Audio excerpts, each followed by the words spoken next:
Bienvenidos estudiantes a la semana 6.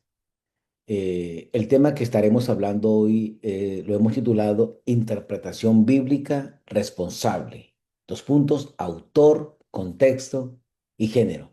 Esta semana nosotros nos vamos a concentrar en el corazón de lo que significa interpretar la Biblia con responsabilidad. Los capítulos 4 al 7 del libro base que estamos estudiando, la Biblia en su contexto, cómo mejorar su estudio de las Escrituras, escrito por el doctor Craig Kinner, nos recuerda que la Escritura no fue dada, no nos llegó mejor con frases aisladas, ni con un vacío cultural, ni tampoco bajo un estilo literario.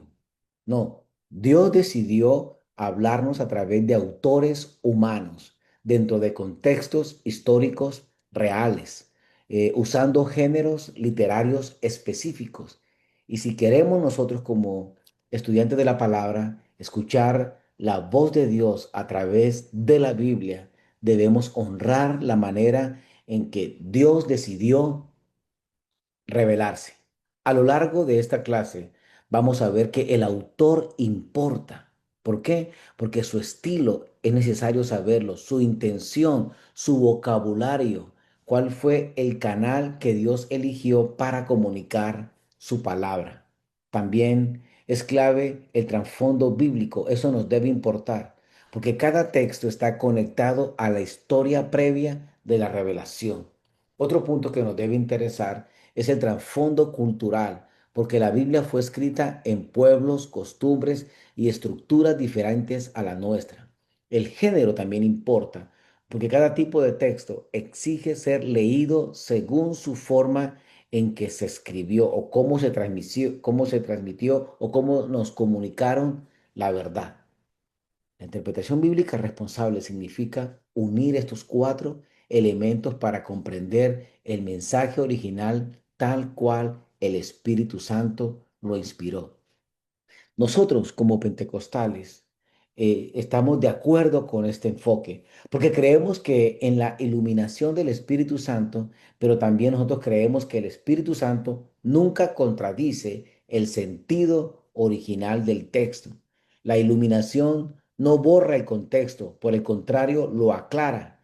La unción del predicador pentecostal o del estudiante pentecostal no altera el género, por el contrario, lo respeta. Y la experiencia espiritual no sustituye al autor, por el contrario, lo honra. Por eso esta semana no solo estudiaremos métodos, sino una actitud, la humildad de dejar que la palabra de Dios nos hable desde su propio mundo para transformar el nuestro. Así que le doy la bienvenida a la semana 6, que le hemos titulado Interpretación Bíblica Responsable, donde vamos a escuchar la escritura, cómo fue escrita y obedeceremos lo que Dios quiso decir. Ya para este momento, este, ustedes han conocido autores y el contexto de los que escribieron los libros del Nuevo Testamento. Oramos, Padre, te bendecimos y te damos gracias. Pedimos favor, Señor, para comprender algunos principios, para entender tu palabra, Señor, para hablar lo que tu palabra quiere que hablemos, Señor, para que podamos predicar lo que tú quieres que prediquemos a través de tu palabra, Señor, que hablemos lo que tu palabra dice que debemos hablar. Gracias, Señor.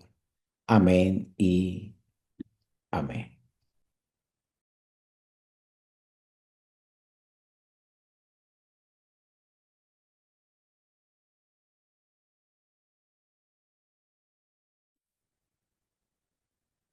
Bueno, iniciamos con el capítulo 4 del libro La Biblia en su contexto, cómo mejorar su estudio de las Escrituras por el doctor Craig Kinnear. El capítulo 4 se titula Otros principios del contexto. En este capítulo, Kinnear amplía las herramientas de interpretación enfocándose en aspectos muy prácticos y esenciales para tener una hermenéutica correcta y así conocer el contexto bíblico.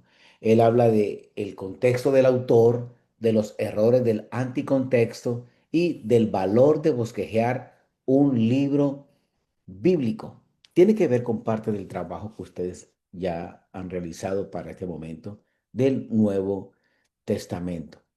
Estas tres áreas nos van a ayudar a escuchar mejor el autor que ha sido inspirado por Dios y por lo tanto a escuchar mejor a Dios. Primero, en el contexto del autor, Kinner afirma acerca del apóstol Pablo, él dice que, él afirma que Pablo dice que Dios inspiró las escrituras por medio de la gente. Eso sugiere que el sentido del autor corresponde con el sentido divino. Romanos capítulo 1, versículo 2, en la Nueva Traducción Viviente dice, Dios prometió esa buena noticia hace tiempo por medio de sus profetas en las sagradas escrituras. Entonces, Pablo está diciendo que Dios nos habló a nosotros por medio de los profetas. Entonces, eso va a significar que estudiar el estilo, la intención y el vocabulario de cada autor no es un lujo académico, sino una manera de honrar la forma en que Dios decide revelarse. Los profetas del Antiguo Testamento escucharon la voz de Dios, pero cada uno lo hizo en contexto y situaciones muy diferentes, lo cual debe decirnos a nosotros que ellos manejaban un estilo distinto. Mire, por decir algo, el profeta Isaías, que forma parte de los libros clasificados como profetas mayores. Isaías ministró principalmente en Jerusalén, cerca del templo. De hecho, fue en el templo en que él tuvo el encuentro con Dios que lo cambió todo. Isaías capítulo 6 es un antes y un después en la vida del profeta Isaías. Y él habló, entonces, fue un profeta para el templo, porque ahí comenzó todo. Ahí se encontró con Dios, se encontró con la santidad de Dios en el capítulo 6. Ahí vio la condición de su vida, que estaba en pecado. Él vio ahí su pecado fue redimido, fue perdonado, ¿verdad? Pero también escucha lo que se está hablando en el cielo. ¿Y qué se habla en el cielo? ¿A quién enviaré? ¿Y quién irá por nosotros? Y él obedece. No solamente fue al templo, no solamente tuvo un encuentro con Dios, no solamente su pecado fue perdonado, sino que él también escucha la voz de Dios y obedece. Y ante la pregunta, ¿a quién enviaremos? Él dice, heme aquí, envíame a mí. Por el contrario, el profeta Ezequiel, él profetizó entre los exiliados en Babilonia. De hecho, él escribe eso en el capítulo 1 de Ezequiel. Él dice, me encontraba entre los cautivos. Dios no le habló como a Isaías en el templo, no. Él estaba entre la gente, estaba en la calle. Él se encontraba entre los cautivos, entre los exiliados en Babilonia, viviendo su mensaje en un entorno de derrota nacional. Otro profeta mayor, Daniel, él sirvió en el palacio de los reyes babilónicos y también sirvió en el reinado de reyes del imperio medo-persa, en medio de gobiernos extranjeros y asuntos imperiales. Fue un hombre de gobierno. Impresionante. Por eso es tan necesario conocer el contexto del autor, conocerlo. Una vez más ratifico o les recuerdo, por eso la importancia del trabajo. Y así podemos aprender a través del video y ustedes aprendiendo a través de los trabajos en grupo, conociendo el contexto del autor. Eso no se puede ignorar. Uno a través de eso va a entender de que Dios inspiró a los diferentes autores respetando sus estilos, respetando Dios la cultura y el momento histórico en que ellos encontraban. Dios les respetó sus personalidades y las circunstancias donde ellos estaban, pues pudieron escuchar la voz de Dios y pudieron escribir lo que Dios quería para nuestras generaciones. De modo que la palabra de Dios, la palabra divina, se expresa a través de la diversidad humana sin perder la unidad y la autoridad. Kinder dice que Dios usa estilos humanos reales. Dice que la forma humana del autor es parte de la revelación. En el capítulo 4 dice que la intención del autor humano corresponde con la de Dios. Esto es algo muy importante y en esencia esto es un principio donde se encarnaba la palabra de Dios aplicado a las escrituras. Ejemplos en el Nuevo Testamento. 2 Timoteo capítulo 3 versículo 16 dice, toda la escritura es inspirada por Dios y útil para enseñar, para redarguir, para corregir, para instruir en justicia, a fin de que el hombre de Dios sea perfecto, enteramente preparado para toda buena obra. Entonces, aquí no hay excepción. Se está diciendo que toda la escritura, de tapa a tapa, toda la escritura es inspirada por Dios, tiene un origen divino. También Pedro lo afirma en segunda de Pedro capítulo 1, verso 20 al 21. Pedro dice, la Reina Valera dice, porque nunca la profecía fue traída por voluntad humana, sino que los santos hombres de Dios hablaron siendo inspirados por el Espíritu Santo. Pero para la clase tengo la nueva traducción viviente que dice, ninguna profecía de las Escrituras es de interpretación privada, porque nunca la profecía fue traída por voluntad humana, sino que los santos hombres de Dios hablaron siendo inspirados, perdón, Reina Valera, dice, siendo inspirados por el Espíritu Santo. Eso enseña entonces que los escritores bíblicos no se inventaron el mensaje, sino que escribieron siendo guiados por el Espíritu Santo. Usted ya sabrá que la Biblia fue escrita por reyes, por gente de gobierno, por pastores, ¿verdad? Cronistas, por profetas, por salmistas, gente de mucho estudio y gente de escaso estudio, pero mantiene una objetividad impresionante, no se contradice.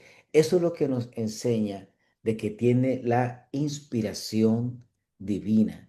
En otro contexto que apoya en esta idea está Jeremías 1:9. Dios dice, he puesto mis palabras en tu boca. Éxodo 24:4 dice, y Moisés escribió todas las palabras de Jehová. Y Hebreos capítulo 1, versículo 1 dice, Dios habló muchas veces y de muchas maneras.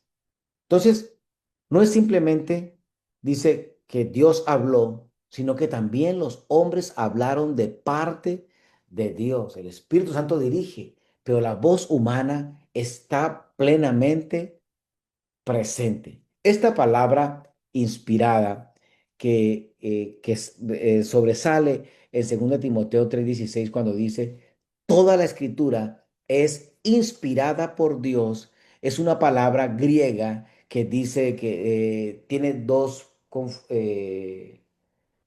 es una palabra que tiene dos composiciones. La primera palabra, teos, que es Dios, y la segunda palabra es neo o neuma, que es soplo o aliento o espíritu.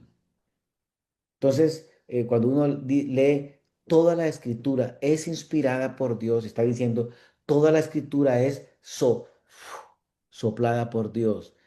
Toda la escritura tiene el aliento divino. Toda la escritura es inspirada por Dios. Lo que es neuma en el griego, en el hebreo es rúa o ruá, que fue cuando la misma intención que cuando en Génesis Dios forma al hombre del barro de la tierra y dice, y sopló, dice así, y sopló Dios sobre el hombre y fue el hombre un ser viviente. Note que antes de Génesis 2, que se habla de la formación de cómo fue el hombre hecho, la creación, las aves, los monstruos marinos, los peces, los animales las bestias del campo, eh, actúan, respiran por la palabra, pero fue el hombre, nosotros respiramos por un acto divino. Dios sopló.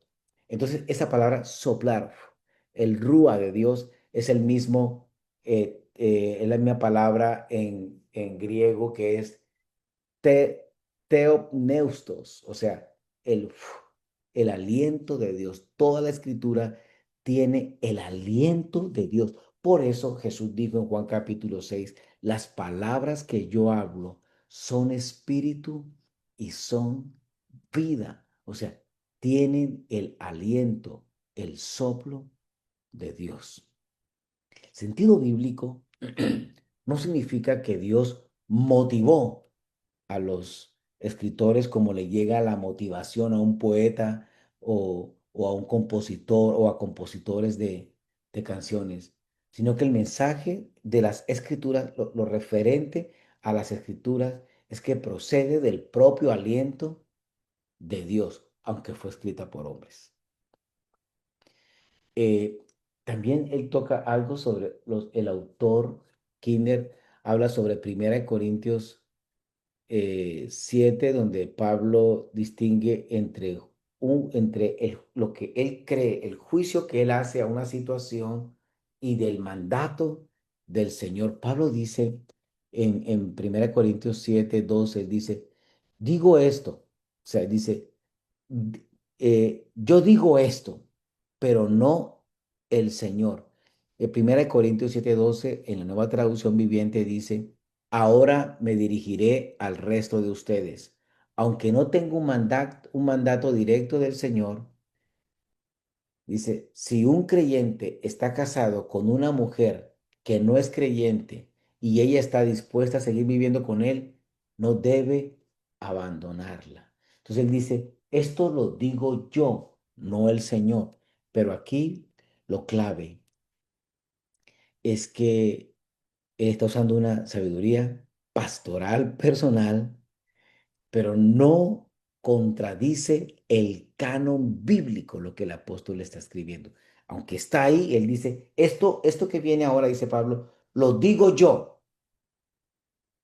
no el Señor, pero lo que Pablo está escribiendo, lo escribe en una sabiduría pastoral, tiene un corazón de pastor, el apóstol, y eso no contradice el canon bíblico. Por el contrario, el canon del Nuevo Testamento dejó ese texto ahí o esa parte de Corintios escrita.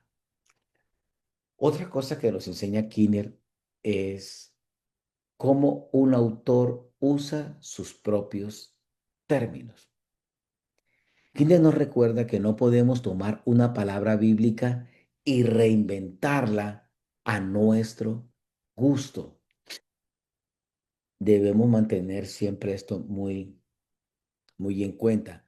La palabra de Juan 10:10, Jesús dice, yo he venido para que tengan vida y para que la tengan en abundancia. Entonces la palabra vida es Zoe, en español es Zoe, en inglés la pronuncian Zoe, ¿verdad? Y la palabra vida es esa, está totalmente empleada en todo el Evangelio de Juan. Aparece en Juan 1:4, en Juan 3:16. Yo he venido para que dice, para que todo aquel que en él crea no se pierda, mas tenga vida eterna. Es Zoe.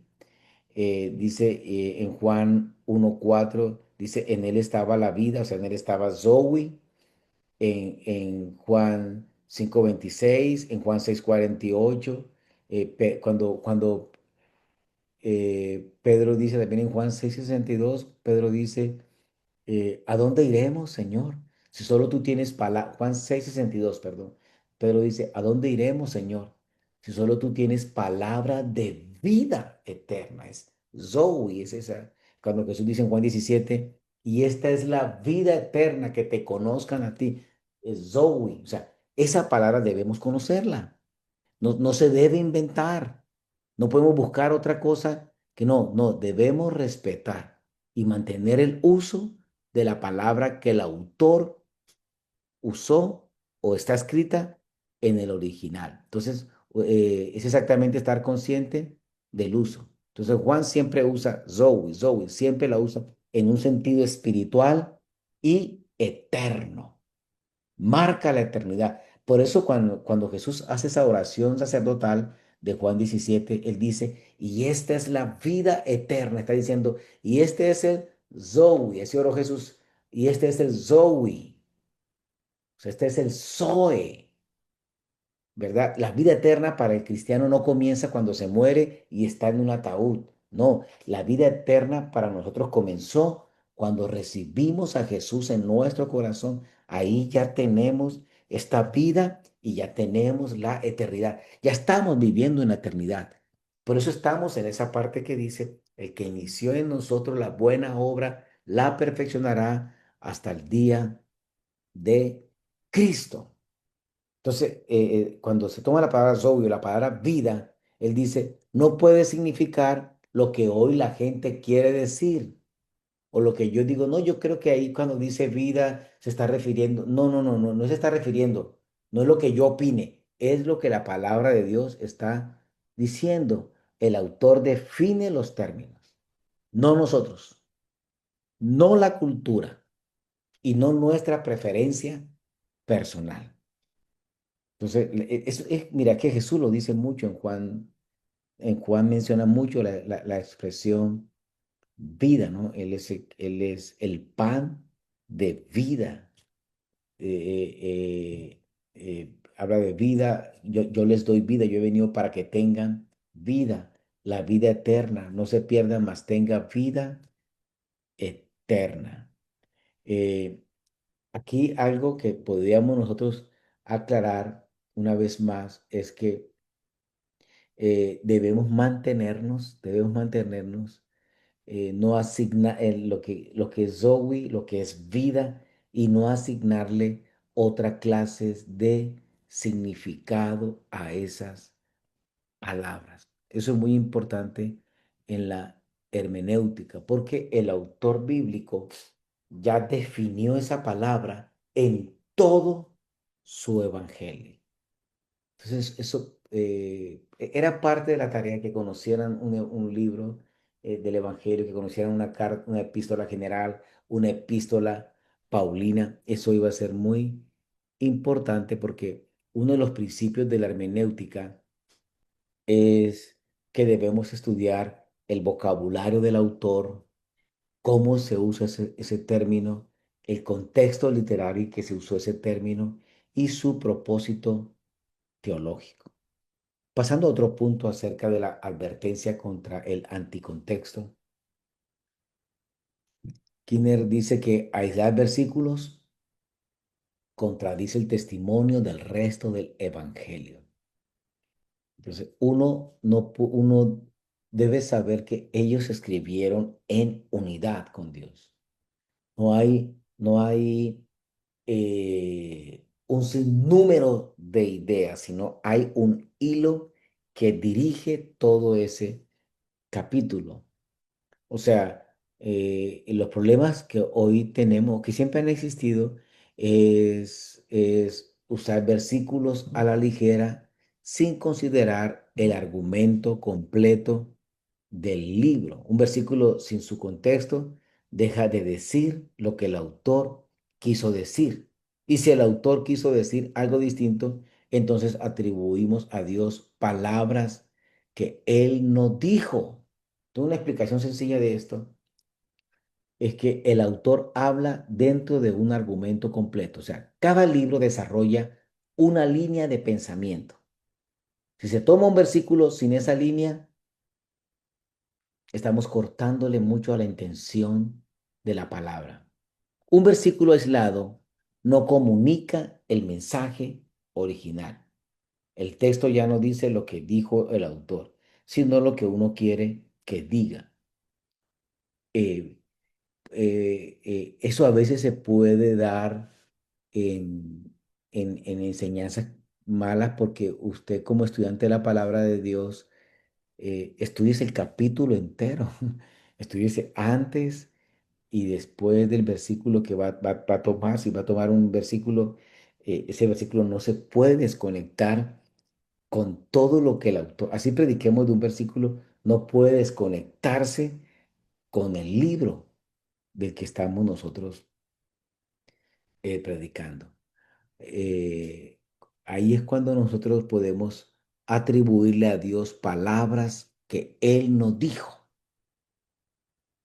Como en conversaciones muy naturales, a veces la gente dice, hoy como dijo usted, Jaime, y la gente siempre tiene, la gente aquí tenemos ese dicho, ¿no? Y que, Jaime, así como dijo usted, y cuando dicen, así como dijo usted, pues yo me asusto porque a veces yo no dije lo que están diciendo. Entonces es como poner palabras que no salieron de nuestra boca. Pues así puede pasar si desconocemos el contexto del versículo, si desconocemos el contexto del libro, para quién se escribió y todo eso, pues podemos poner palabras en la boca de Dios que Dios no dijo. Entonces ahí es cuando se usa la Biblia como eslogan. Y la Biblia no es un eslogan. La gente dice, todo lo puedo en Cristo que me fortalece. Entonces eso lo usan para metas personales. Pero, hombre, la intención es que Pablo dice, cuando Pablo dice, todo lo puedo en Cristo que me fortalece, él viene hablando de todas las pruebas que pasó. Él dice, sé tener frío, sé tener hambre, sé estar saciado como para tener hambre, sé tener como para pasar necesidad. Y Pablo dice, todo, o sea, como todo lo venció, como pasó por tantas pruebas, por tantos peligros, y como Dios lo guardó, él dice, todo lo puedo en Cristo que me fortalece. No estaba hablando Pablo de alcanzar un sueño, aunque Dios quiere que logremos sueños. Dios, como dice el salmista, deleítate a sí mismo y es considerar los deseos de tu corazón. Fantástico, pero aquí en Filipenses 4:13, él dice, mira, yo he pasado por estas pruebas. De hecho, está honrando a la iglesia de Filipenses, que fue la iglesia que se acordó de él y de sus necesidades, y que le mandaron a Epafrodito para que lo acompañara cuando estaba preso. Y usted sabe que si ha leído Filipenses, pues el que lo mandaron para que lo visitara en la cárcel se enfermó. Entonces Pablo tuvo que atenderlo a él. Pero esa iglesia le mandó una ofrenda importante, una buena ofrenda el apóstol Pablo en Filipenses, y le dijo, y ustedes, Filipenses, se encargaron de mis necesidades, y su ofrenda fue como olor fragante. Y saben, Filipenses, este, yo puedo decir que he pasado por hambre, por frío, yo sé todo eso. Y en todas las circunstancias, Filipenses, yo todo lo puedo en Cristo que me fortalece. Otra cosa, usar un versículo bonito fuera del argumento del autor. Salmo 91 dice, no te sobrevendrá mal ni plaga tocará tu morada. Entonces uno dice, ese versículo es protección absoluta de todo peligro. Pues la verdad no, porque nosotros tenemos al Señor, pero durante el COVID a muchos cristianos en muchas casas llegó el COVID. Entonces, o sea, teníamos que entender de que ese versículo es un salmo poético sobre la confianza en Dios y no una garantía de que algo no nos va a pasar. Algo malo no nos va a pasar, no, algo malo nos puede pasar. De hecho, Jesús dijo, en el mundo tendréis aflicción. Pero, wow, qué bueno que el versículo no termine ahí, porque él dice, pero confiad, yo he vencido al mundo. De hecho, el Salmo 91 dice, lo libraré. ¿Por qué dice lo libraré? Porque cayó, o sea, cayó en la trampa, le vino el mal, pero el Señor lo va a sacar. Entonces, de hecho, Jesús en la tentación corrige ese versículo, porque el enemigo le dice, tírate, porque escrito está, a sus ángeles mandará para que te guarden en todos tus caminos. El Señor lo reprende y le dice, escrito está, no tentarás al Señor tu Dios, porque corrige ese uso y lo corrigió, ese uso indebido de las escrituras. Entonces, la definición simple de anticontexto es violentar el pasaje, es tener un error en la hermenéutica que está en contra de la intención del autor. ¿Por qué? Porque no estamos obedeciendo ni escuchando lo que él dijo, sino lo que queremos que la Biblia diga. Nosotros los pentecostales, según Gordon Fee, el Espíritu no solo inspiró las palabras, sino que el argumento completo, o sea, una lectura espiritual nunca contradice el flujo del pensamiento espiritual, inspirado. El Espíritu Santo jamás guiará a alguien a interpretar un versículo fuera de su contexto. Y lo otro, en la página 141 del libro de Kinner, él habla sobre la importancia de bosquejear un libro bíblico. Él dice, es útil trazar varios temas cuando estos ocurren en un libro. Por eso la tarea de saber, de comenzar ya de una manera sencilla y cuando vayan a un estudio profundo, pues van a poder acercarse a un libro y bosquejearlo, porque eso no es simplemente una técnica académica, sino que se nos debe convertir en una disciplina espiritual. ¿Por qué? Porque nos obliga a conocer el pensamiento del autor, ¿verdad? También nos lleva a evitar que saquemos textos aislados y nos va a ayudar a ver el mensaje completo que el Espíritu Santo inspiró. Quiero concluir el capítulo 4, que nos debe recordar que la Biblia responsablemente significa, perdón, que interpretar la Biblia responsablemente significa escuchar al autor, respetar su estilo, su vocabulario y su argumento. Significa evitar anticontextos para no distorsionar la voz del Espíritu Santo y adoptar la práctica espiritual de bosquejar el libro para conocerlo mucho más. Entonces, si queremos escuchar la voz de Dios, debemos escuchar primero a quienes Él usó cuando la escribió. Hasta aquí el capítulo 4.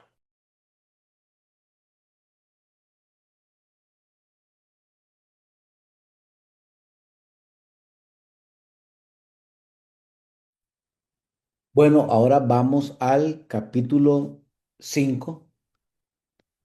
Y recuerden que el tema es interpretación bíblica responsable, autor, contexto y género.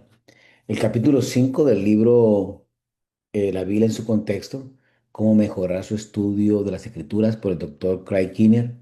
El tema que trata el capítulo 5 es el trasfondo bíblico, la importancia de interpretar la Biblia dentro de la Biblia. Entonces, este capítulo 5, Kinder nos recuerda una verdad esencial para cualquiera que ama y estudia la palabra de Dios. Y es que uno puede ver con claridad que los profetas a menudo dependían de la ley de Moisés.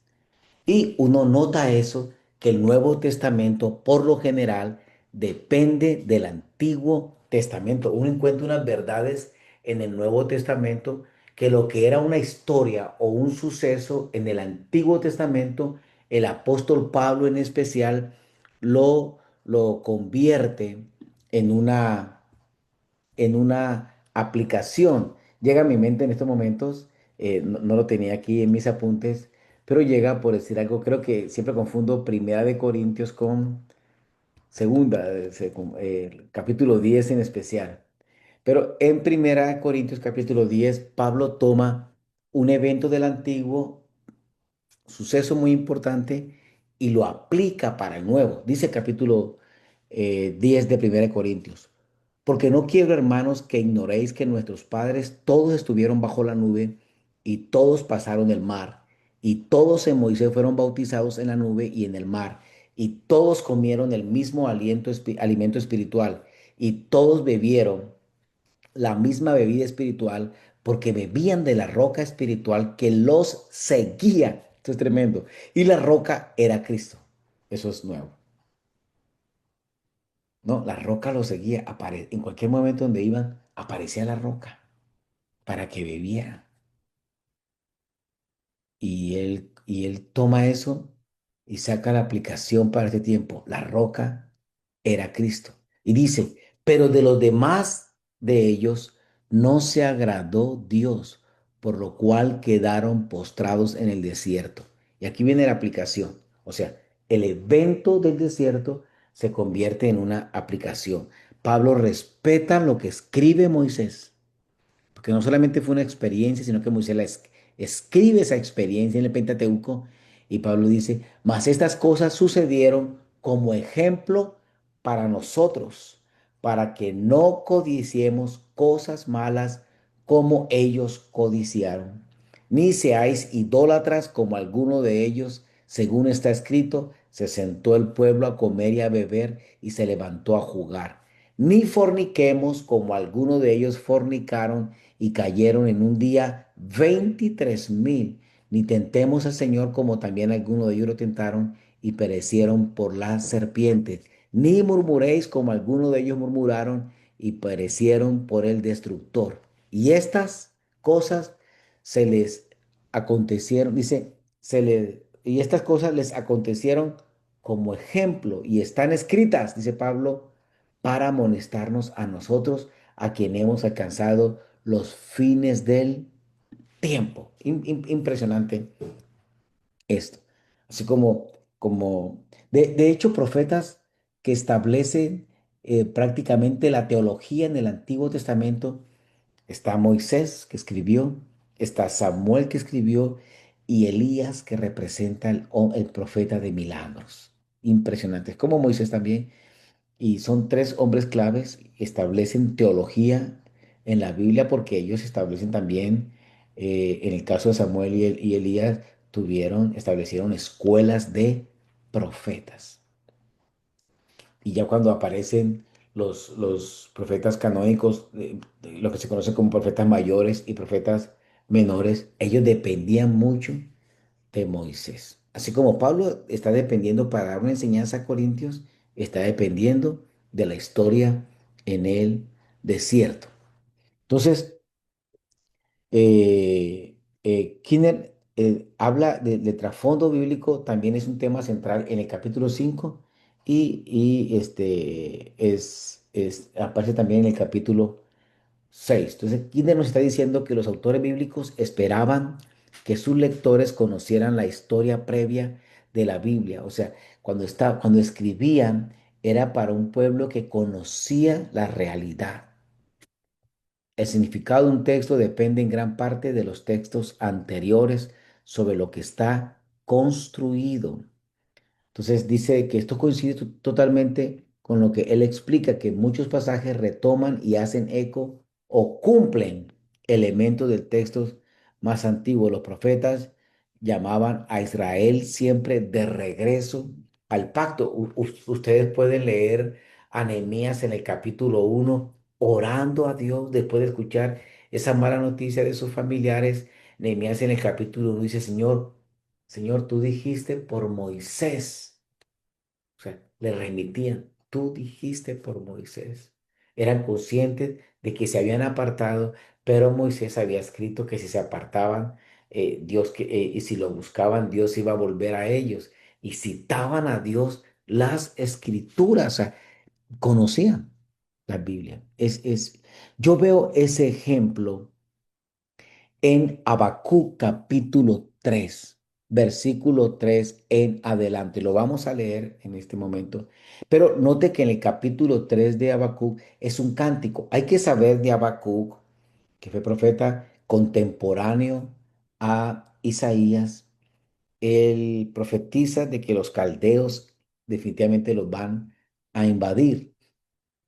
Habacuc es el hombre que en el capítulo 1 le dice a Dios, hey, ¿cuándo vas a obrar? ¿Cuándo vas a obrar? Y Dios dice, yo voy a obrar, yo lo voy a hacer. Y después él dice, bueno, está bien, me quedaré en mi guarda, en mi torre de oración, para ver qué me vas a decir tocante a mi queja.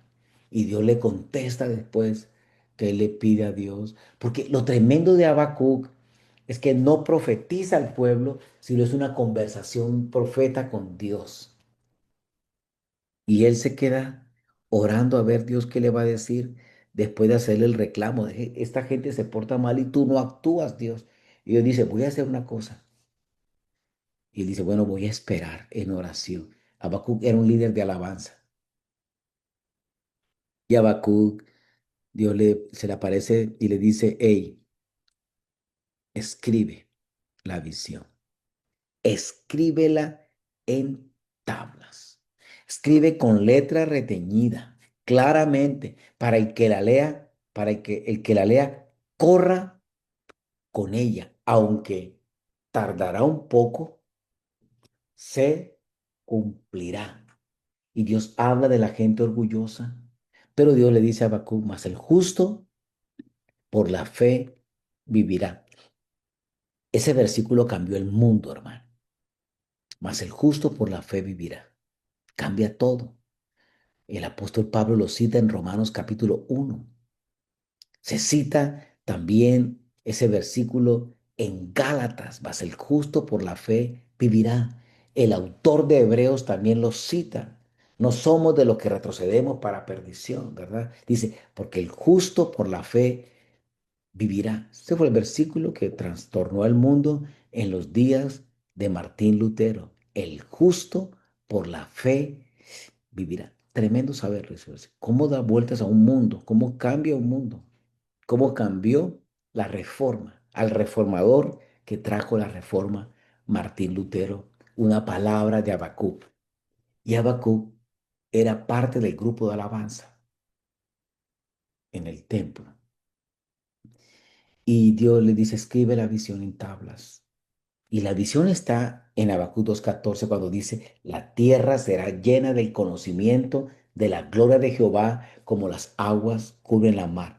Es tremendo porque en Isaías dice, en el capítulo 6 dice, toda la tierra está llena de la gloria del Señor.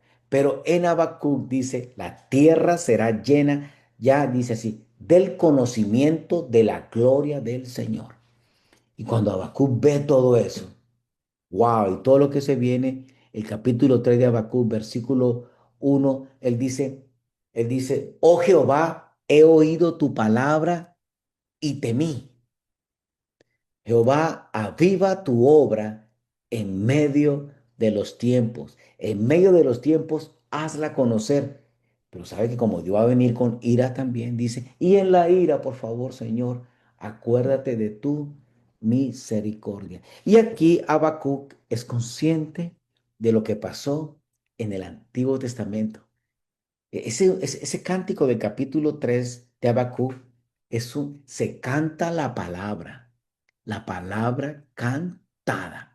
Entonces, el capítulo 3 verso 3, él menciona antecedentes. Y él dice, es un antecedente, dice, Dios vendrá desde Tamán y el santo desde el monte de Param. O sea, él está profetizando para alguien que sabe las escrituras. Yo se las voy a poner ahí, ¿verdad? Pero es un cántico que muestra a Dios como Dios de la historia. Tremendo. ¿Qué está cuando él dice, y en la ira acuérdate de tu misericordia, está orando y empieza a cantar. Dios vendrá desde Tamán y el santo del monte de Parán. El antecedente, Deuteronomio 33:2, que dice, Jehová vino de Sinaí y se manifestó desde Parán. Éxodo 19:16 al 20 dice, Temán y Parán son regiones por donde Israel pasó cuando Dios se manifestó como el Dios de pacto. Entonces, Habacuc está evocando ese momento de una teofanía en que Dios se le reveló a ellos en el Éxodo para traer liberación. El versículo 4 dice, y el resplandor fue como la luz, rayos brillantes salían de sus manos. El antecedente, Éxodo 34, 29 y 35. El rostro de Moisés resplandecía porque estaba, después de su encuentro con Dios, el rostro de Moisés resplandecía. Tremendo, ¿no? El Salmo 18, 12 y 14, Dios aparece con resplandor, en medio de resplandor de fuego y de rayos. Tremendo. Versículo 5, delante de él iba mortandad y a sus pies salía fiebre ardiente. Está citando Éxodo 7 al 12, las plagas sobre Egipto, citando Deuteronomio 32, 24, dice, fiebres y calamidades como juicio del pacto. Habacuc 3:8 dice, te airaste, oh Jehová, como los ríos, contra el mar fue tu ira. Antecedente, Éxodo 15, el mar se abrió. Josué 3:4, el Jordán se abrió. Tremendo, ¿no? Habacuc 9 al 11, juraste a las tribus palabra de liberación, tus arcos fueron descubiertos. Jehová 15:3, Éxodo 15:3 dice, Jehová es varón de guerra. Tremendo. Es que Habacuc es tremendo. De hecho, cita el Salmo 42 que dice, no, el salmista dice, el cual hace mis pies como de sierva y en mis alturas me hace andar. Así termina Habacuc, el cántico, ¿no? Dice, aunque la higuera no florezca, ni en las vides haya fruto, aunque falte el producto del olivo y los labrados no den mantenimiento, aunque no hayan vacas en los corrales, dice Habacuc, con todo yo me alegraré en Jehová. Jehová el Señor es mi fortaleza, el cual hace mis pies como de sierva y me hace estar firme sobre mis alturas. O sea, cuando ellos escribían, estaba esperando que la audiencia, es como si estamos siguiendo las noticias, está siguiendo, están pasando eventos y sigue un hecho noticioso. Y si no sabe qué ha pasado, pues, pues la noticia le puede parecer aburrida. Pero cuando tiene un contexto y sabe a quién le está hablando, eso es importante para la hermenéutica, para la contextualización. Es importante saber de que los profetas, los que escribían, dependían mucho de Moisés. El Pentateuco es la base de todas las escrituras. De hecho, Jesús se refería a los profetas, a las escrituras. Moisés escribió de mí, escribió acerca de mí. Entonces, Abraham vio mi día, está hablando a las escrituras, citaba a las escrituras Jesús. Interesante eso, ¿no? Hay que amar la palabra de Dios, hay que conocerla. En la aplicación práctica, Kinder en el capítulo 5 nos muestra que muchos textos solo se entienden correctamente cuando conocemos el trasfondo. Kinner enseña que los escritores bíblicos dependen del mensaje previo y esperan que el lector conecte. Entonces, cuando Jesús dice, yo soy la luz del mundo, Jesús no se está refiriendo a la luz eléctrica. No, no, no, no, no. Hay una aparición tremenda de la luz. Dice, y dijo Dios, sea la luz. Y fue la luz. Pero note que después aparece el sol y aparece la luna. ¿Qué es esa luz? O sea, es la presentación de Jesús a la creación. O sea, Jesús es la luz del mundo, la luz de la creación. Jesús dice, el que está conmigo no andará en tinieblas. Tremendo, ¿no? La luz de la gloria de Dios, la columna de fuego que guiaba a Israel, la luz prometida a las naciones en el libro de Isaías. Entonces, entonces uno lee en el Nuevo Testamento Juan capítulo 1 y Juan capítulo 4, uy, tiene que remitirse a Génesis 1. Así de sencillo. Ellos entendían eso, entendían, y tenemos que entenderlo también nosotros. Si no conocemos el trasfondo, terminaremos interpretando pues con ojos modernos, con lo que yo creo, con lo que yo siento. Y la Biblia tiene su propio lenguaje interno y debemos aprenderlo para entenderla. El aporte pentecostal con firmeza es que la visión pentecostal tiene muchos diálogos que tiene Kinner en ese libro, porque el Espíritu Santo no elimina, una vez más, el contexto bíblico, no reemplaza el trasfondo histórico y no crea sentidos nuevos desconectados a las escrituras. El Espíritu no dirá nada que contradiga lo que él ya inspiró. ¿Vieron? Entonces, el espíritu que le habló a Moisés es el Espíritu Santo que le habló a los profetas, es el Espíritu de Dios que también le habló a Marco para que escribiera su evangelio. Lo otro que hay que ver en ese capítulo es la continuidad revelacional. Una lectura en nosotros como cristianos pentecostales reconoce que Dios reveló su ley a Israel. Por eso Juan es importante porque Juan dice en el capítulo 1 dice, la ley, o sea, lo de Moisés, dice, la ley nos vino por Moisés, pero la gracia y la verdad nos vinieron por medio de Jesucristo. Ninguno contradijo a Moisés, ninguno. Los profetas aplicaron esa ley con creatividad inspirada, siempre recordándole a Israel, a Judá, que eran el pueblo del pacto. Y Jesús, cuando hablamos de que el verbo se hizo carne, Él lo trae a su punto máximo, ¿verdad? Y el Espíritu Santo de Dios está guiando a la iglesia, le está guiando a usted a estudiar, porque Dios le está guiando a que conozca más su palabra. Necesitamos creyentes que conozcan su palabra. Entonces, habló a los profetas, el Espíritu Santo descendió en Pentecostés y está vivificando hoy nuestras vidas a través de la palabra. Algo impresionante de los profetas, Pedro lo revela. Los profetas, wow, porque ellos no alteraron nada de Moisés. Moisés era la base teológica de ellos. Pero escuche lo que dice Primera de Pedro, capítulo 1 versículo 10. Escuche lo que dice al 12.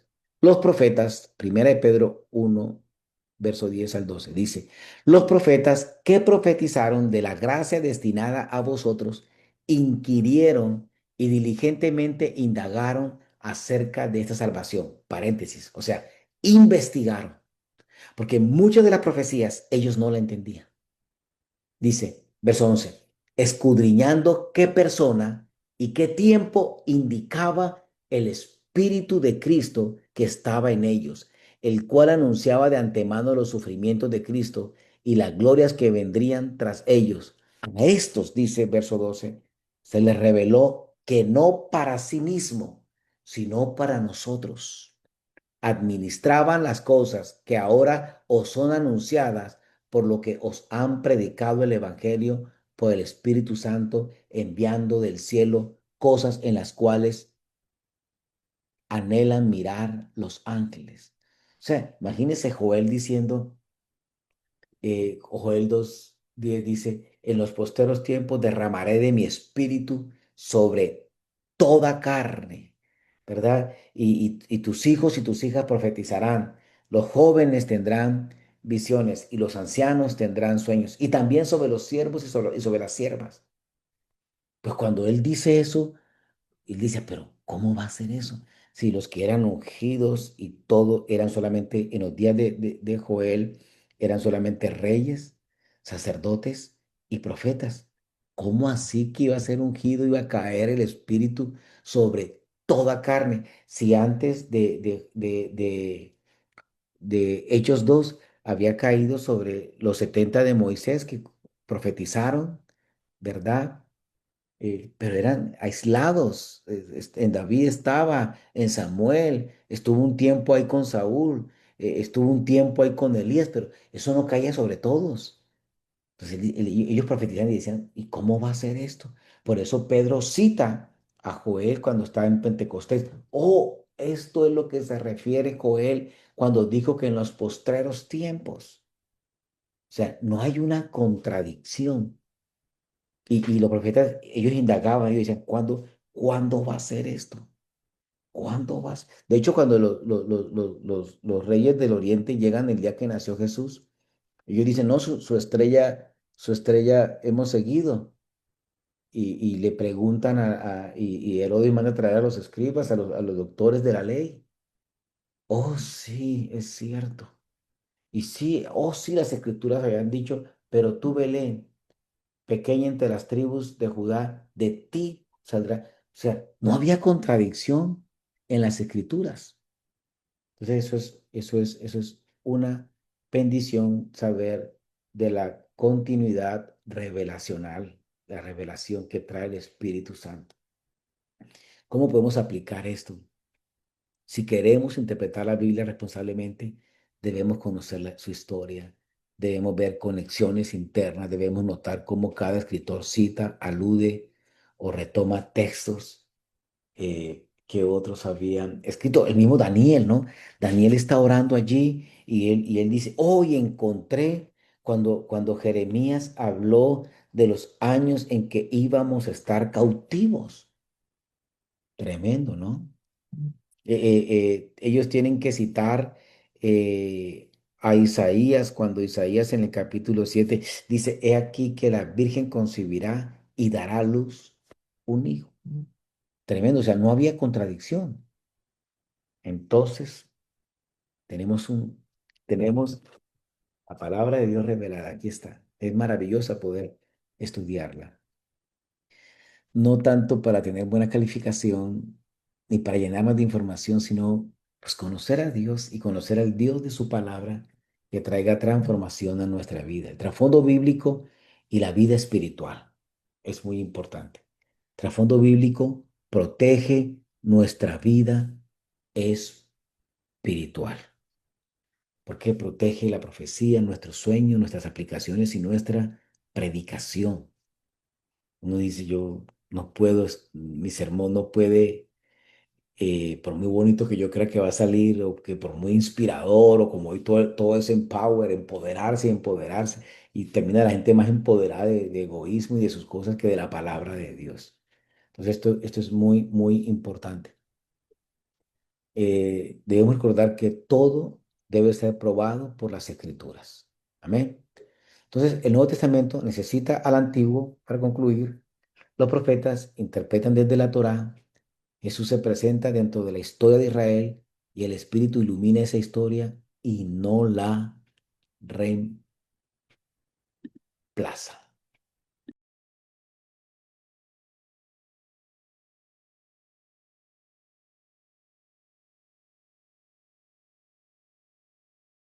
Siguiendo con el tema, ahora vamos al capítulo 6 del libro de Kinnear. El capítulo 6 toca algo también interesante y son los ejemplos de trasfondo cultural. Esto es muy importante. Por eso en contextualización bíblica hemos venido abarcando como no, bueno, son 8 semanas que nos dan, es prácticamente una introducción o inducción a la contextualización bíblica cuando se tiene un llamado misionero. Estamos en un país que quiera o no quiera, pues no somos lo que conocí en esta clase, pues no nacimos aquí, entonces ya hay como un debate cultural en nosotros, ¿no? Tenemos algunos roces culturales, podemos sentir intimidación cultural. En sí, esto también opera para el estudio de las escrituras, ejemplo de trasfondo cultural. Kidder nos lleva a ese aspecto crucial de la interpretación bíblica responsable. O sea, la Biblia fue escrita en culturas reales, no fue escrita en un vacío, no es una mitología como escribía Homero, como la Odisea o la Ilíada. No, no, no, no. Esto eran contextos reales. En la página 182 señalo que él dice, debemos tener en cuenta cómo Dios se relacionaba su mensaje con aquellas culturas distintas. Vemos esos roces culturales, ¿no? Eran muy notables cuando David le dice a Goliat, este filisteo incircunciso, o sea, Señor, usted no tiene pacto, usted no está en pacto. O sea, ya con eso era, ¡boom!, un choque ahí cultural. O sea, mi cultura es superior porque yo estoy en pacto con el Dios de Israel. Moisés escribe, no entrará amonita hasta la 10ª generación. Tremendo eso de culturales. Había unos choques culturales, la conversión de Jesús con la mujer samaritana en Juan capítulo 4 cuando Pedro habla con Cornelio en Hechos capítulo 10. Hay muchos roces culturales que conocerlos es bastante interesante. Entonces debemos usar la cultura con seriedad, siendo diligentes para encontrar la verdad. Hay un evento importante en Hechos capítulo 15, tampoco estaba en mis apuntes. Hechos capítulo 15 es el concilio en Jerusalén. Eh, hay muchos no judíos, los gentiles están recibiendo el Espíritu Santo de Dios y Cristo se está estableciendo en esas culturas y la iglesia de Jerusalén tiene muchas cosas de Jerusalén, muchas cosas judías arraigadas a ellos que no están de acuerdo con otras culturas. Y estando en ese, porque fue un debate muy fuerte, dice Hechos 15:13, y cuando ellos callaron, porque Pablo y Bernabé estaban defendiendo la posición, mira, tenemos gente de otras culturas que están aceptando a Jesús y tienen unas situaciones muy difíciles ellos. Y entonces dice, y cuando ellos callaron, Pablo y Bernabé, Jacobo respondió esto a todo el Congreso cristiano. Dice, varones hermanos, oídme. Simón ha contado cómo Dios visitó por primera vez a los gentiles. Eso fue en Hechos 10 para tomar de ellos pueblo para su nombre. Y con esto concuerdan las palabras de los profetas, como está escrito, como el Espíritu de Dios le habla a Jacobo y él va a citar a Amós. Y dice, después de esto volveré y reedificaré el tabernáculo de David que está caído y repararé sus ruinas y lo volveré a levantar para que el resto de los hombres busque al Señor y todos los gentiles sobre los cuales es invocado mi nombre, dice el Señor, que hace conocer todo esto desde tiempos antiguos. O sea, wow, entonces ellos dicen, oh, dicen los 12, dicen, oh, Dios mío.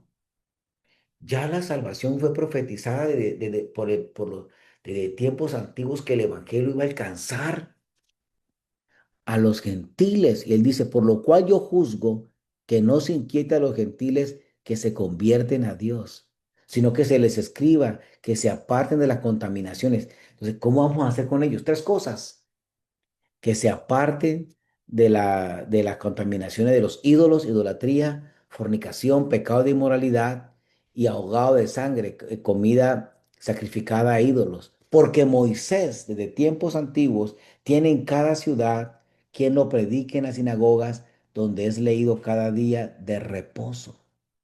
Imagínense, ya no solamente cita a Amós, ahora cita el Pentateuco. Entonces pareció bien a los apóstoles y a los ancianos, con toda la iglesia, elegir entre ellos varones y enviarlos a Antioquía con Pablo y Bernabé, a Judas, que tenía puesto de nombre Barsabas, y a Silas, varones principales entre los hermanos, y escribir por conducto de ellos los apóstoles y los ancianos y los hermanos, a los hermanos de entre los gentiles que están en Antioquía, en Siria, en Cilicia y en Salud.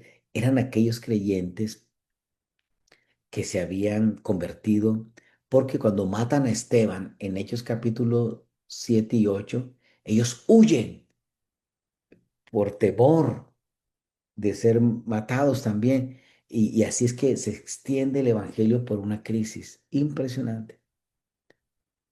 Entonces, me gusta Hechos capítulo 15 cuando dice verso 28 porque ha parecido bien al Espíritu Santo y a nosotros no imponeros ninguna carga más que estas cosas necesarias. No, por favor, caigan en sacrificios de sangre.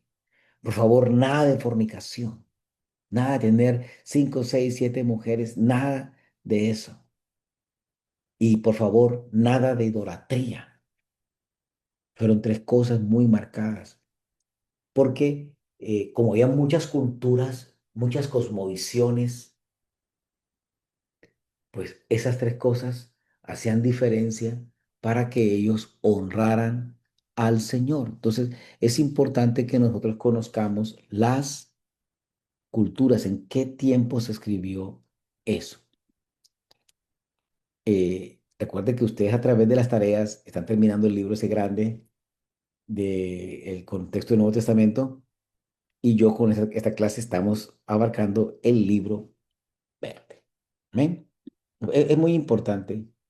entender nosotros que el conocer la cultura nos va a llevar a interpretar la escritura con fidelidad, comprender cómo vivía la gente en ese momento, cuáles eran esos valores, sus prácticas sociales, sus costumbres, su lenguaje y su visión de mundo, paradigmas, ¿verdad? Recuerde que la palabra fue inspirada en contextos concretos y debemos honrar esos contextos. Durante siglos, dice Kinner, que ha habido personas que han tratado de explicar la Biblia para evitar una verdad que no querían aceptar. Entonces es una advertencia a esto que cuando ignoramos la cultura, pues queremos suavizar la verdad, queremos distorsionar la verdad, distorsionar el mensaje y lo adaptamos a nuestras preferencias modernas o contemporáneas. Hay un aviso: interpretar responsablemente significa respetar la cultura original y no imponer la nuestra. O sea, evangelizamos, no colonizamos. No somos colonos, no queremos colonizar, queremos evangelizar y discipular. Ejemplos bíblicos de trasfondo cultural: el lavar los pies en Juan capítulo 13. Jesús no realizó eso como un simple acto simbólico. En el siglo primero, lavaban cuando alguien llegaba, porque el caminar era un viaje de transporte, lavar los pies era un acto de esclavos, era la tarea más baja en la casa y tenía implicaciones de honor y vergüenza. Tremendo esto, ¿no? Sin cultura es un acto de humildad, pero con cultura Jesús está invirtiendo el orden social y redefiniendo el liderazgo. O sea, Jesús es Señor y el Señor le lava los pies a sus criados. Cuando hablamos de kenosis, espero que recuerden, el hijo pródigo, en la cultura judía, pedir la herencia antes de que el papá muriera es: papá, prefiero que estuvieras muerto, la verdad, necesito ese dinero. Así, pedirla así era así. Y trabajar entre cerdos era impureza extrema. No lo comen y ahora trabajar entre ellos. Y el padre corriendo a donde está el hijo era un acto de vergüenza pública. Un autor que he leído sus libros, ya murió también, Timothy Keller, tiene un video, tiene un libro y video que se llama El Dios Pródigo. Póngalo en YouTube, El Dios Pródigo. Habla sobre la vergüenza pública porque en el contexto de esa parábola, el que debería ir a buscar al hermano menor o al descarriado era el hermano mayor y él no va. Y el padre salía a recibirlo. Era un acto de vergüenza pública para un patriarca. Entonces, sin contexto, uno dice: ay, esa es solo una historia de perdón, pero con contexto revela la humillación voluntaria del padre para restaurar al hijo. De hecho, que Timothy Keller no le llama la parábola del hijo pródigo, sino del padre, del Dios pródigo. Primera de Corintios 11 sobre los velos. Corintio tenía normas estrictas de honor y vergüenza. Recuerde que Corintios era una ciudad muy pecaminosa. La gente decía, no decía vamos a fornicar, sino decía vamos a corintiar. Estaba ahí el templo Afrodita. Ese templo tenía más prostitutas que habitantes que había. Estaba a las afueras de Corintios, pero había más prostitutas en ese templo que el número de habitantes en la ciudad de Corintios. Entonces había que mirar ese contexto, es interesante. Entonces, si cultura parece un asunto externo, con cultura eh, tienen que ponerse velo por cuestión de reputación y de pureza y testimonio en esa cultura, en esa. Mateo 5:41 Jesús habla dice: ve y llévale el saco o el bulto, llévaselo 2 millas. Cuando el soldado romano podía obligar a un ciudadano a cargar su equipo 1 milla.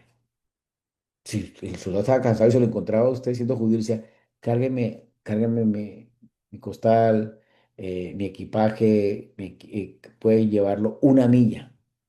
Jesús dice: vaya, se la llevan 2. Sin cultura una buena ética. Con cultura es un acto de resistencia no violenta ante el abuso imperial. Nosotros como pentecostales, el Espíritu Santo no ignora el contexto, por el contrario, lo ilumina. El Espíritu inspiró el texto en una cultura real y puso a los escritores allí en eso, para mantener la cultura. La experiencia del Espíritu no reemplaza el significado cultural del texto, lo encarna y lo actualiza. Por ejemplo, como Lucas describe un pueblo lleno del Espíritu que vive su fe dentro de las estructuras sociales del primer siglo. O sea, en otras palabras, la unción no borra la cultura, la iluminación no reemplaza el trasfondo, el Espíritu no contradice el contexto original del texto. Entonces hay una continuidad espiritual en todo esto sin reemplazar el contexto. Es la palabra de Dios, la importancia que es el Espíritu Santo, ¿verdad? Dios hablando dentro de cada cultura. Es tremendo. Eso uno puede, el que se convierte en llevar el mensaje a todas las culturas en el Nuevo Testamento es el apóstol Pablo. Puede entrar en cualquier cultura y presentar el ejemplo. Con nosotros presentar el Evangelio, perdón. Nosotros, el don de lenguas, sin trasfondo, algunos concluyen que las lenguas son solo idiomas extranjeros, pero con trasfondo, también Hechos 2 hablaban lenguas conocidas, decía, hablaban en nuestra lengua las maravillas del Señor. En 1 Corintios 12 habla de lenguas humanas, ¿verdad? Se mencionan lenguas angelicales y se menciona expresiones espirituales y no humanas. La sombra de Pedro, sin trasfondo parece una fuerza especial, pero con el trasfondo cultural en el mundo judío romano, la sombra representaba la presencia de la persona, no un poder independiente. O sea, estaba la presencia de Dios allí en esa sombra. Amén. Entonces, una conclusión aquí clave es que la Biblia fue escrita en culturas reales y Dios relacionó su mensaje con costumbres y valores y estructuras antiguas. Ningún trasfondo, ninguna cultura fue ignorada. Recuerda que Apocalipsis sigue diciendo, gente de toda lengua, de toda tribu, de todo pueblo y nación, alabará al Cordero. Porque para nosotros es un presente, Juan ya lo vio con palmas en las manos, vestido de ropas blancas. Cantaban al Cordero, digno, digno, digno eres de recibir la gloria y la honra. Interesante lo que hemos leído en el capítulo 6.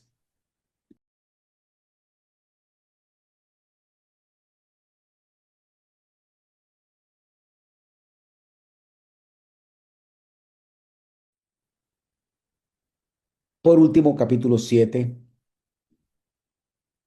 del tema de hoy, que es interpretación bíblica responsable, autor, contexto y género.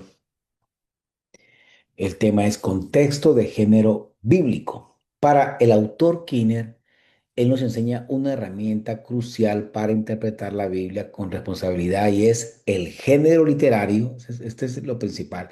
El género literario determina cómo entendemos un texto. ¿Por qué? Porque no toda la Biblia se lee igual. No todo texto comunica verdad de la misma manera. El género marca las reglas de la lectura.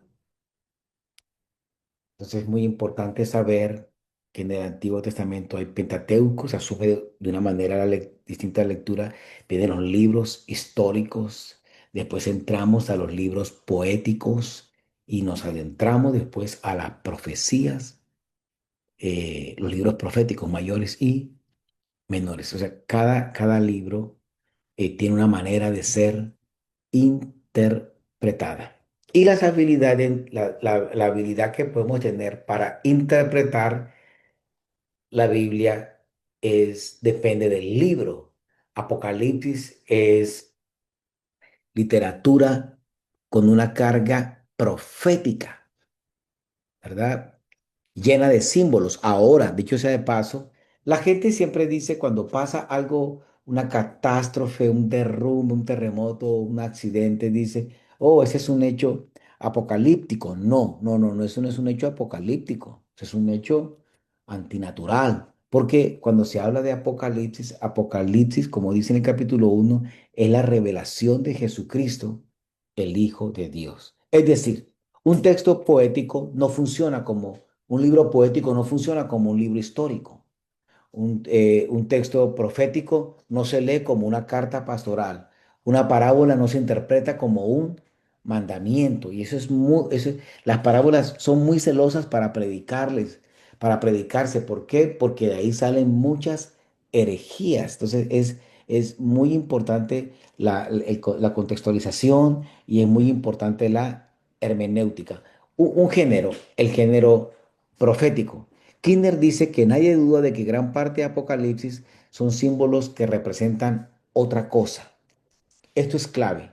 Cuando leemos Apocalipsis, Ezequiel, Daniel o cualquier otro profeta, Zacarías, estamos entrando en un mundo simbólico. Ejemplos, el dragón en Apocalipsis no es un reptil, es Satanás.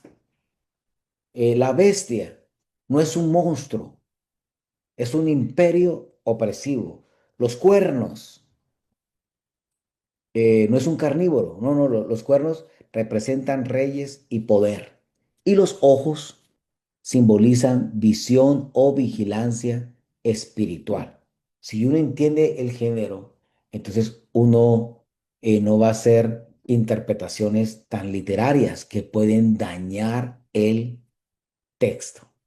En el caso del género poético, se usa mucho la metáfora y el lenguaje figurado. En nuestro lenguaje, nosotros hablamos mucha metáfora, hablamos mucho lenguaje figurado. En Colombia decimos con frecuencia, se me cae la cara de vergüenza. A uno no se le cae la cara, pero es un lenguaje metafórico, ¿verdad? Que quiere decir, qué pena. Uy, qué fuerte lo que hice, o sea, me siento avergonzado. Entonces uno dice, se me cae la cara de vergüenza. En sentido figurado. Entonces cuando Job está diciendo, Job dice que sus pasos se bañaban en leche. Quiere decir que él era un hombre próspero. Esto no es literal, es poesía hebrea. Eso es otra cosa, ¿no? Los libros poéticos en la Biblia son poesías hebreas. Otro ejemplo, el Señor es mi roca. No está diciendo que Dios es una piedra. Cuando habla ríos de agua viva, cuando Juan está hablando de ríos de agua viva, está hablando del Espíritu Santo. En montes que saltan, no está hablando de terremotos literales. Entonces el lenguaje poético usa imágenes, no, no reportes. Un lenguaje poético es, en Proverbios dice, el camino del justo es como la luz de la aurora que va en aumento hasta que el día es perfecto. Yo estoy hablando de una vida, no, no de una vida estática o de un estado posicional, sino que hay progreso en nuestra vida. Es como la luz de la aurora. Vamos progresando poco a poco, viviendo en más temor, en más sabiduría, más reverencia a Dios, mayor servicio, más intimidad, hasta que el día es perfecto. Eso es un lenguaje poético, el Salmo 119. Lámpara es a mis pies tu palabra y lumbrera a mi camino. El género narrativo ya habla hechos reales con propósitos espirituales. La narrativa no es tan llena de símbolos, son lecciones de vida. Leíamos que días cómo Lucas empieza su evangelio y cómo Lucas empieza el libro de los hechos. Son cosas eh, bien narrada. La historia de David y Goliat no es una alegoría, no es una metáfora, no es algo que se lo inventó, un poema, no. Es una historia real con enseñanzas reales. La vida de José no es metáfora, no es estados mentales o estados emocionales, no. Es una historia tremenda. Es una historia con propósito teológico. Un hombre que fue enviado por Dios, porque Dios dice, tengo que guardar a mi pueblo, va a venir hambre, voy a enviar a José. Fue tan tremendo lo de José que se habla de él en Génesis, lo cita Salmo 105 y lo cita Esteban en su sermón en Hechos capítulo 7. Entonces la narrativa bíblica informa, forma el carácter y muestra el obrar de Dios en la historia. Fundamento pentecostal, el espíritu respeta el género que inspiró. Entonces, es muy importante nosotros conocer esto. Una lectura espiritual nunca debe torcerse el género literario original. ¿Oyeron? Nunca. La unción no transforma poesía en profecía, sino profecía en historia, ni historia en metáfora vacía. Un ejemplo crucial es del buen uso del género. Eso lo hace Jesús.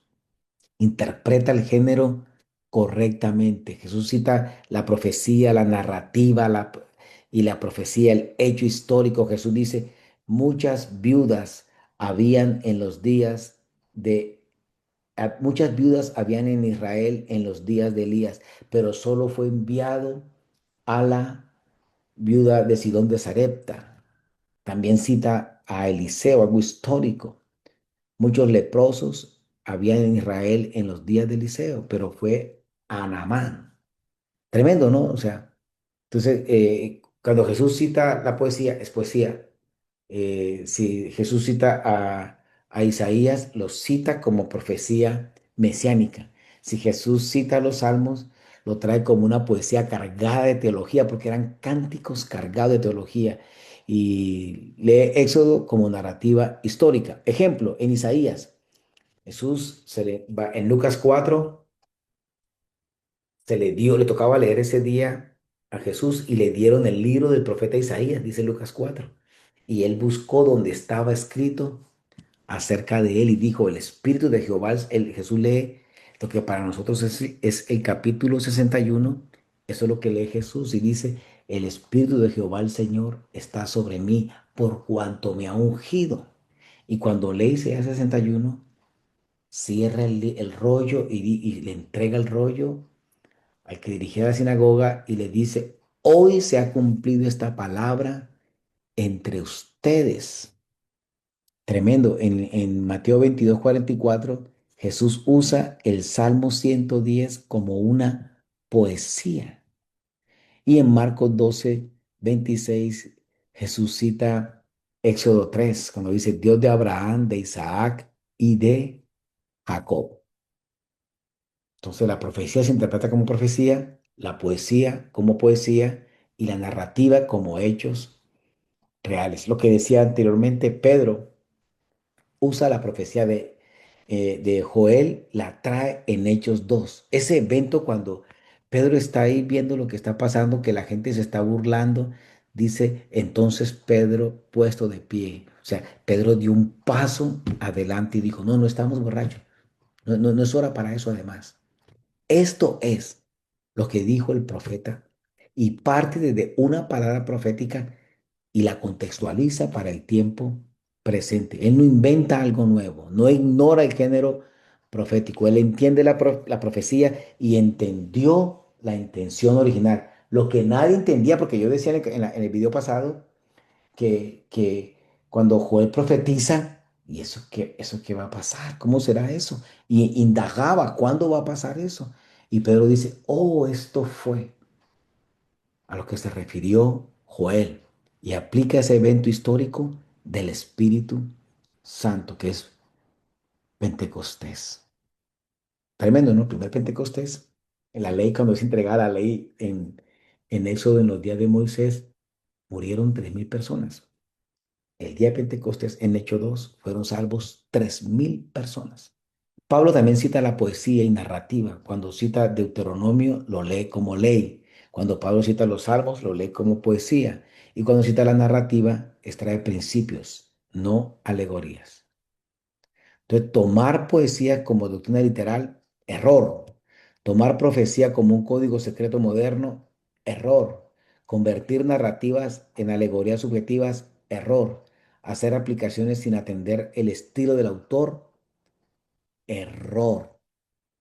Importante, mis hermanos. El autor, conocerlo, su estilo, el contexto, su género. Tremendo. Amén. El Espíritu Santo no va a alterar nada, no va a ir en contra del autor, en contra de su género, ni en contra de su cultura. Eh, Después de recorrer el capítulo 4 al 7, podemos afirmar que la interpretación bíblica responsable es un acto de fidelidad al autor, al contexto y al género, que Dios decidió hablarnos a través de esos hombres de Dios. Dios inspiró su palabra. Cada texto existe dentro de un trasfondo bíblico. La Biblia fue revelada dentro de un mundo cultural real y cada porción de la escritura tiene un género literario. Amén.